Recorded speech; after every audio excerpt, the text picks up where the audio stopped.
Bhushan jewellers, अनमोल रिश्तों के लिए। ढालपुर मैदान में जहां 24 अक्टूबर से अंतर्राष्ट्रीय दशहरा उत्सव मनाया जाएगा, तो वहीं देवी देवताओं के महाकुंभ को देखने के लिए हजारों की संख्या में रोजाना लोग ढालपुर आएंगे। लेकिन दशहरा उत्सव समिति के द्वारा अब की बार कई व्यवस्थाओं को बदला जा रहा है, जो बिल्कुल भी सही नहीं है। ढालपुर में पत्रकारों को जानकारी देते हुए भाजपा नेता नरोत्तम ठाकुर ने बताया कि दशहरा उत्सव समिति के द्वारा व्यापारियों के लिए कुछ नए निर्णय जारी किए गए हैं, जिससे व्यापारियों को तो नुकसान उठाना पड़ेगा, बल्कि मेले में आए लोगों को भी खरीदारी करने का मौका नहीं मिलेगा। वहीं कुछ दुकानों को ऐसी जगह पर शिफ्ट किया जा रहा है जहां पर उनका कारोबार बिल्कुल भी नहीं चल पाएगा। भाजपा नेता नरोत्तम ठाकुर ने बताया कि जिला कुल्लू के हर इलाके से लोग देवी देवताओं के साथ दशहरा उत्सव देखने के लिए आते हैं, लेकिन समिति के द्वारा शुरुआत के 7 दिनों तक व्यापारिक गतिविधियों पर रोक लगाने का जो निर्णय लिया गया है, उससे ग्रामीण इलाकों के लोगों को खरीदारी करने का मौका नहीं मिलेगा। उनका कहना है कि लोग देवताओं के साथ साथ कई दिनों तक ढालपुर मैदान में रहते हैं और उसके बाद वो वापस अपने घरों की ओर चले जाते हैं। ऐसे में 7 दिनों के भीतर ही वो अपने परिवार के लिए जरूरत का सामान खरीद जाते हैं। दशहरा उत्सव समिति के द्वारा अब की बार 7 दिनों के बाद व्यापारिक गतिविधियों को शुरू करने का निर्णय लिया गया है। ऐसे में ना तो लोग खरीदारी कर पाएंगे और ना ही व्यापारियों को कोई फायदा हो पाएगा। भाजपा नेता नरोत्तम ठाकुर ने बताया कि समिति के द्वारा जो ये निर्णय लिया गया है, उस पर फिर से विचार किया जाना चाहिए और शुरुआत के 7 दिनों में ही व्यापारिक गतिविधियों को शुरू किया जाना चाहिए, ताकि ग्रामीण क्षेत्र के लोग देवी देवताओं के साथ ही खरीदारी कर वापस अपने घरों की ओर रवाना हो सके। बहुत अच्छी बात है कि कोई आपके पास नया आइडिया, नई सोच है, बहुत अच्छी बात है। लेकिन जिस तरह से हम देख रहे हैं कि पहले कहा गया कि 500 रुपए की टिकट कला केंद्र में लगेंगी, लेकिन कुछ दिन के बाद वो निर्णय बदला गया।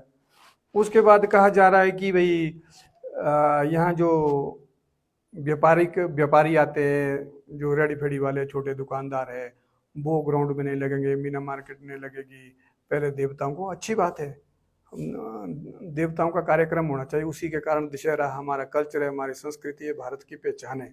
लेकिन हमारे पूर्वजों ने जो मेलों का आयोजन किया है, उसमें जो अर्थव्यवस्था भी चलती है।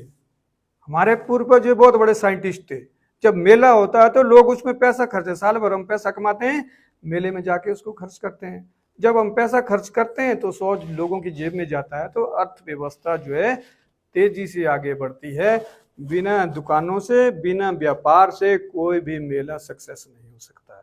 और दूसरा ये है कि हमारे जो देवलू है वो आनी से भी आते हैं, बंजार से भी आते हैं, मणिकंद से भी आते हैं, लगवैली से भी आते हैं, मनाली से भी आते हैं।